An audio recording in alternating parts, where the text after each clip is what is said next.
Hello everyone, welcome to my channel. आज हम करेंगे टॉपिक श्री अरविंदो घोष। अरविंदो घोष के बारे में ये जो टॉपिक है ये बीए सेमेस्टर 2 के लिए यूजीसी नेट के लिए इम्पॉर्टेंट रहने वाला है।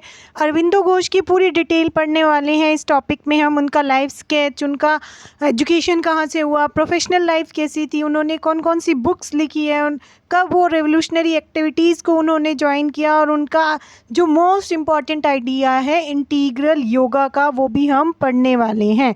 क्लियर है चीज़ें? तो ये वीडियो इम्पॉर्टेंट रहने वाली है, लास्ट तक आप देखेंगे तो आपको बहुत ही ज़्यादा इस वीडियो से बेनिफिट मिलने वाला है। तो शुरू करते हैं आज का टॉपिक श्री अरविंदो घोष के बारे में। लाइफ स्केच क्या है, मतलब उनका जन्म कहाँ हुआ, कब हुआ। उनका जन्म होता है 15 अगस्त को 1872 में जन्म होता है। उनकी डेथ होती है 1950 में। जन्म कहाँ होता है? कोलकाता में होता है। अब अरविंदो घोष क्या थे? एक पोइट थे, फिलोसफर थे, नेशनलिस्ट लीडर, क्योंकि उन्होंने योगा का कंसेप्ट दिया इंटीग्रल योगा का, इसलिए उनको योगी भी थे। ठीक है, स्पिरिचुअल थिंकर। योगा से उन्होंने जो नेशनलिज्म था देश का उसको किससे जोड़ दिया उन्होंने? या इंटीग्रल योगा से, स्पिरिचुअलिज्म से जोड़ दिया उन्होंने उस चीज़ को। तो उनकी ये थियोरी बहुत ही ज़्यादा क्या हुई थी? पॉपुलर हुई थी।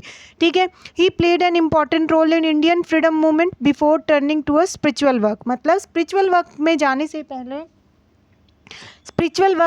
से पहले उन्होंने इम्पॉर्टेंट रोल प्ले किया। कहाँ पर इम्पॉर्टेंट रोल प्ले किया? इंडिया के फ्रीडम मूवमेंट में। मतलब भारत में जो फ्रीडम मूवमेंट चल रहा था उसमें अरविंदो घोष ने भी इम्पॉर्टेंट रोल प्ले किया है। बाद में उन्होंने स्पिरिचुअलिटी की तरफ मूव किया आफ्टर 1910 में। 1910 के बाद, मतलब 1910 के बाद उन्होंने स्पिरिचुअलिटी की तरफ अपना ध्यान किया।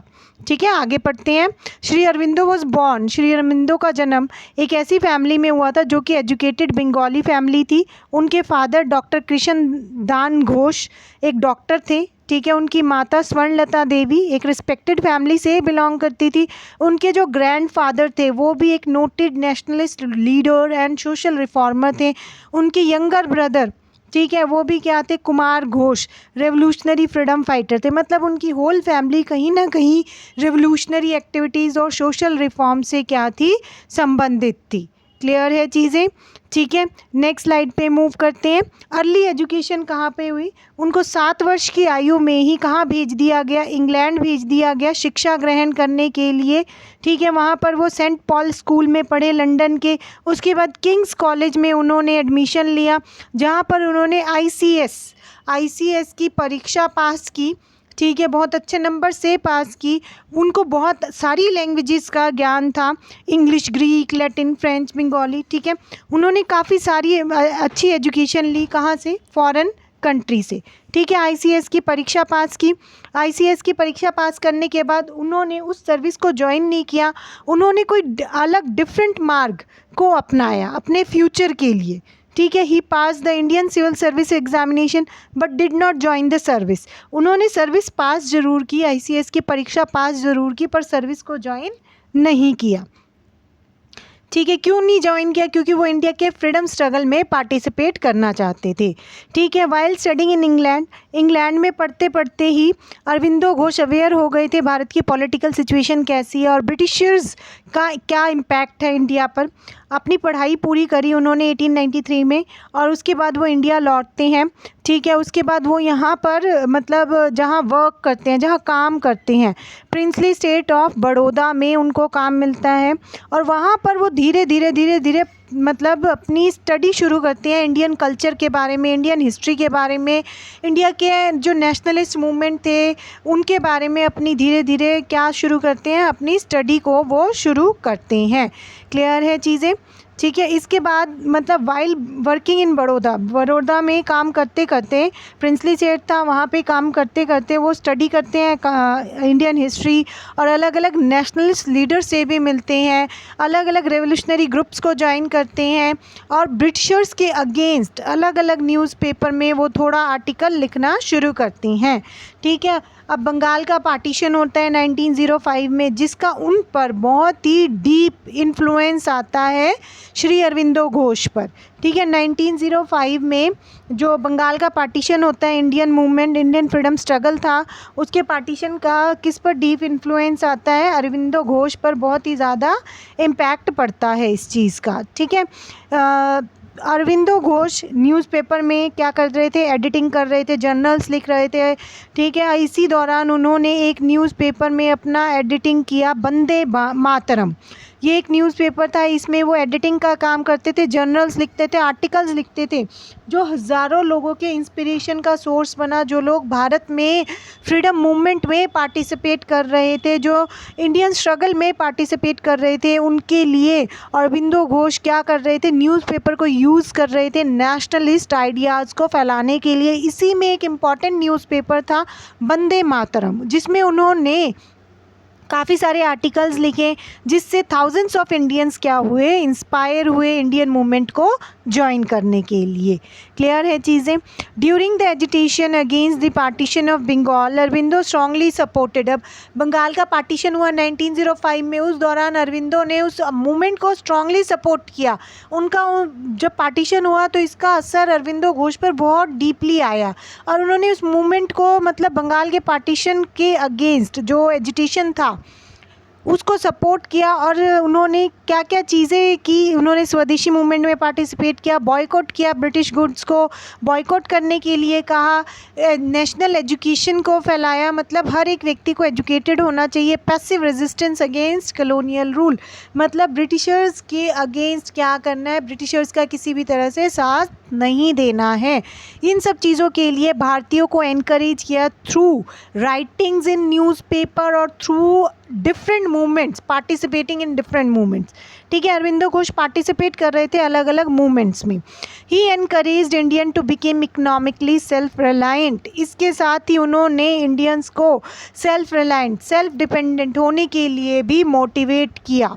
ठीक है, he became one of the prominent leader Indian national movement के इम्पॉर्टेंट लीडर बन गए थे। अब वो एक्सट्रीमिस्ट थे या मॉडरेट थे? वो एक एक्सट्रीमिस्ट लीडर थे, जैसे बालपाल लाल थे। बालपाल लाल मीन्स बाल गंगाधर तिलक, विपिन चंद्र पाल एंड लाला लाजपत राय। ये जो लीडर्स थे एक्सट्रीमिस्ट लीडर थे, क्योंकि इन्होंने किसका फेवर किया? Because they favoured stronger methods resistance against British rule than the moderate leaders. क्योंकि ये जो लीडर्स थे ये एक्सट्रीमिस्ट क्यों कहलाए? नरम दल गरम दल आपने सुना होगा, तो ये गरम दल के नेता थे, एक्सट्रीमिस्ट गरम दल। ठीक है, और इनकी जो टेक्निक्स थी ब्रिटिशर्स के अगेंस्ट, वो क्या थी? रिवोल्यूशनरी टेक्निक्स थी। मॉडरेट किस में बिलीव करते थे? पिटीशन में बिलीव करते थे, आराम से अपनी डिमांड्स मनवाने में बिलीव करते थे। बट जो एक्सट्रीमिस्ट थे ना, ये रेडिकल चेंजेस में बिलीव करते थे और रिवोल्यूशनरी आइडियाज़ में बिलीव करते थे। तो बालपाल लाल की ही तरह जो अरविंदो घोष थे, ये भी एक्सट्रीमिस्ट लीडर थे। ठीक है, अब एक्सट्रीमिस्ट होने के कारण इनको अरेस्ट भी किया गया। कौन से केस में अरेस्ट किया गया? अलीपुर बॉम्ब कॉन्स्पिरेंसी, या फिर केस कह लो इसको, अलीपुर बॉम्ब केस 1908 में इनको अरेस्ट किया जाता है। इनको जो ब्रिटिश आर्मी थी या ब्रिटिश पुलिस थी, उन्होंने इनका कनेक्शन उन्होंने सोचा इनका कनेक्शन है कौन से केस से? अलीपुर बॉम्ब केस से। तो इनको क्या कर लिया जाता है? गिरफ्तार। 1 साल तक इनको जेल में भी रखा जाता है, इन पर केस भी चलता है। ठीक है, बट केस के दौरान इन पर कोई एविडेंस, प्रूफ नहीं होता, कोई एविडेंस इनके खिलाफ नहीं मिलता, तो इनको रिहा कर दिया जाता है। इस केस के दौरान ये एक नेशनल हीरो के रूप में इनकी जो इमेज थी ये एमर्ज होती है पूरे, मतलब इंडिया में इनके नाम के बारे में पॉपुलैरिटी, इनकी जो पॉपुलैरिटी है वो बढ़ जाती है। ठीक है, during this trial he emerge as a national hero. ठीक है, और इनको छोड़ दिया जाता है बिकॉज इनके खिलाफ कोई भी एविडेंस इस केस में नहीं मिलता है। अच्छा, ये केस इंपॉर्टेंट है। अलीपुर बॉम्ब केस किससे संबंधित है? श्री अरविंदो घोष से। कौन से ईयर में अलीपुर बॉम्ब केस होता है या कॉन्स्पिरेंसी होती है? 1908 में। क्लियर है चीज़ें? अरविंदो घोष की कुछ इंपॉर्टेंट बुक्स है जो बहुत ही ज़्यादा फेमस हैं, वो हम पढ़ लेते हैं। एसेज ऑन गीता, ये पूछी गई है यूजीसी नेट के पेपर में। Essays on Gita, the mother, the life divine, ये भी पूछा गया है। Synthesis of yoga, human cycle, human cycle, ideal of human unity, Savitri, the foundation of Indian culture. ठीक है, ईयर भी लिखा हुआ है, इनके पब्लिकेशन ईयर्स हैं ये सारे, आप डिटेल में इनको देख सकते हैं और ये लर्न ज़रूर करें। अरविंदो घोष की इंपॉर्टेंट बुक्स कौन सी हैं? Essays on Gita, the mother, the life divine, synthesis of yoga, human cycle, ideal of human unity, Savitri, the foundation of Indian culture. ये सारी इंपॉर्टेंट बुक है। किसकी इंपॉर्टेंट बुक है? अरविंदो घोष की इंपॉर्टेंट बुक्स हैं। ठीक है, spiritual call, spiritual call means उनका जो ध्यान था जब वो 1 साल तक 1908 में अलीपुर बॉम्ब कॉन्स्पिरेसी में जेल में रहे, तो उन्होंने अपना जो ध्यान था पूरा किसकी तरफ लगाया? स्पिरिचुअलिटी की तरफ लगाया। ठीक है, during his imprisonment in Alipore bomb case Aurobindo underwent profound spiritual experiences. मतलब उन्होंने अपना पूरा ध्यान किस तरफ केंद्रित किया? स्पिरिचुअलिटी की तरफ। उसके बाद में उन्होंने अपनी पूरी लाइफ किस तरफ डेडिकेट कर दी? Spiritual realisation and upliftment of humanity. उन्होंने ये सोचा कि अगर स्पिरिचुअलिटी को सही तरीके से अपने लाइफ में डेवलप किया जाए तो हम मानवता का विकास कर सकते हैं, ह्यूमैनिटी को डेवलप कर सकते हैं। ठीक है, इन सभी चीज़ों के एक्सपीरियंस ने उनको कन्विंस किया, अपने आप को कन्विंस किया उन्होंने कि पॉलिटिकल एक्टिविज़म से भी आगे चलकर कुछ है जिसको हमें अभी डेवलप करना है। इसी ने उनका ध्यान किसकी तरफ मोल्ड किया? इंटीग्रल योगा की तरफ मोल्ड किया, और वो पूरी तरह से पॉलिटिकल एक्टिविज़म से क्या हो गए? इंटीग्रल योगा की तरफ मोल्ड हो गए। पॉलिटिकल एक्टिविज़म से किस तरफ चले गए? स्पिरिचुअलिटी की तरफ चले गए। इंटीग्रल योगा का कंसेप्ट डेवलप किया उन्होंने। ठीक है, अब उन्होंने अपने आप को, मतलब वो इंडिया छोड़ के कौन सी कंट्री में चले जाते हैं? उस समय पुडुचेरी फ्रेंच रूल में थी, फ्रांसीसी मतलब फ्रेंच के अंडर आती थी पुडुचेरी। ठीक है, आज वो इंडिया के अंडर है, बट जब उन्होंने मूव किया श्री अरविंदो घोष ने, कहाँ पर? पुडुचेरी में। वो फ्रांस की एक टेरिटरी थी। ठीक है, अब उन्होंने फ्रांस में क्यों मूव किया? एक तो वो ब्रिटिशर्स के कंट्रोल से बाहर हो जाएंगे क्योंकि वो टेरिटरी ब्रिटिशर्स की से अलग है। दूसरा, वो वहाँ जाके अपना जो स्पिरिचुअलिटी और इंटीग्रल योगा का कंसेप्ट है वो क्या कर सकते हैं? डेवलप कर सकते हैं, और ब्रिटिशर्स का वहाँ पर कोई क्या नहीं रहेगा? इंटरफेरेंस भी नहीं रहेगा। ठीक है, इसीलिए भी उन्होंने क्या किया? पुडुचेरी में मूव किया। क्लियर है चीज़ें? ठीक है, वो सेफ़ रहेंगे इसीलिए उन्होंने वहाँ पर मूव किया। अब वहाँ जाकर उन्होंने क्या फोकस किया? किस चीज़ पर फोकस किया? Spiritual and philosophical work. उन्होंने सारा वहाँ पर स्पिरिचुअल और फिलॉसफिकल वर्क किया। ठीक है, in Puducherry Aurobindo devoted himself meditation, yoga and writing. जितनी भी उन्होंने बुक्स लिखी वहाँ पर लिखी, मेडिटेशन की तरफ ध्यान किया, योगा की तरफ ध्यान किया। He developed his philosophy of integral yoga. उन्होंने इंटीग्रल योगा की जो फिलॉसफी थी वहीं डेवलप की। ठीक है, स्पिरिचुअल डिवोशन और स्पिरिचुअल इवोल्यूशन ऑफ ह्यूमैनिटी। जो इंटीग्रल योगा है उसका कंसेप्ट क्या कहता है कि जो ह्यूमंस हैं उसका स्पिरिचुअल इवोल्यूशन भी ज़रूरी है। उनका जो मोस्ट ऑफ वर्क्स हैं उन्होंने इसी पीरियड के दौरान लिखा है। क्लियर है चीज़ें? उन्होंने अपनी मैक्सिमम राइटिंग इसी दौरान लिखी। श्री अरविंदो आश्रम का निर्माण किया उन्होंने पुडुचेरी में। कौन से आश्रम का निर्माण किया? श्री अरविंदो आश्रम। कब बनाया? 1926 में पुडुचेरी में अरविंदो घोष के द्वारा बनाया जाता है।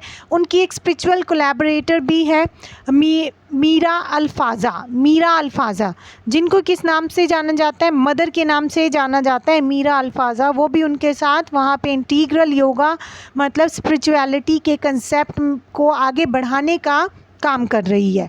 इस आश्रम के मेन फीचर्स क्या थे? It became the centre of spiritual practice and integral yoga. जो ये आश्रम था मेन सेंटर बन गया स्पिरिचुअल प्रैक्टिस का और योगा का। अलग अलग कंट्रीज से लोग यहाँ पर आते थे योगा की टीचिंग्स को लेने के लिए। People from India and many other countries came to learn and practice his teaching. मतलब जो अरविंदो घोष की टीचिंग्स हैं और द मदर की टीचिंग्स हैं, उनकी टीचिंग्स को लेने आते थे, प्रैक्टिस करने आते थे। The mother manage daily activities of the आश्रम। आश्रम की जितनी भी डेली एक्टिविटीज़ थी वो कौन मैनेज करता था? The mother, Mirra Alfassa. ठीक है, ashram continues to function as an important spiritual and educational centre. और आश्रम लगातार स्पिरिचुअलिटी और एजुकेशनल सेंटर के रूप में क्या होता जा रहा था? फेमस होता जा रहा था। ठीक है, ये था पूरा अरविंदो घोष का कंसेप्ट। और अरविंदो घोष ने बहुत ही इम्पॉर्टेंट रोल प्ले किया इंडियन नेशनल फ्रीडम स्ट्रगल में। और बाद में उन्होंने पॉलिटिकल एक्टिविज़म से अपने आप को कहाँ पर मूव किया, इंटीग्रल योगा की तरफ। उन्होंने पूरा फ्रीडम स्ट्रगल को किससे जोड़ दिया, इंटीग्रल योगा से जोड़ दिया, स्पिरिचुअलिटी से जोड़ दिया। इसीलिए अरविंदो घोष का ये कंसेप्ट बहुत ही ज़्यादा पॉपुलर है। He played an important role in Indian nationalist movement by promoting complete independence। उन्होंने पूर्ण स्वराज की भी बात कही, complete independence की बात कही। ठीक है, इंस्पायरिंग रेवोल्यूशनरी एक्टिविटीज़, उन्होंने अलग अलग न्यूज़पेपर में एडिटिंग का काम किया, जर्नल लिखने का काम किया, स्पीचेस का काम किया, जिससे जो thousands of people of India है वो क्या हो सके, वो मोटिवेट हो सके फ्रीडम स्ट्रगल के लिए। Later he devoted his life to spiritual pursuit. बाद में उन्होंने अपनी लाइफ को डिवोट कर दिया स्पिरिचुअलिटी की तरफ और फिलॉसफी को डेवलप किया, इंटीग्रल योगा की। अपनी writings, teachings and Shri Aurobindo Ashram, through his writings, teachings and the Aurobindo Ashram he left a lasting legacy that continues to inspire people in India and around the world. मतलब उनकी जो ये लीगेसी है उसमें मतलब उसने ना सिर्फ इंडिया के लोगों को इंस्पायर किया but thousands of people around the world, पूरे वर्ल्ड के हज़ारों लोगों का वो इंस्पिरेशन का सोर्स बनी है। तो ये थी पूरी अरविंदो घोष की फ़िलॉसफ़ी। आई होप आप सब लोगों को ये फ़िलॉसफ़ी समझ में आई होगी, ये अरविंदो घोष का टॉपिक समझ में आया होगा। अगर आपको ये टॉपिक समझ में आया है, मेरी वीडियो समझ में आ रही है, तो आप मेरी वीडियो को लाइक, शेयर एंड सब्सक्राइब ज़रूर करें और अच्छे अच्छे कमेंट ज़रूर करें कि आपको नेक्स्ट वीडियो कौन से टॉपिक पर चाहिए। तब तक के लिए have a nice day, take care and bye bye.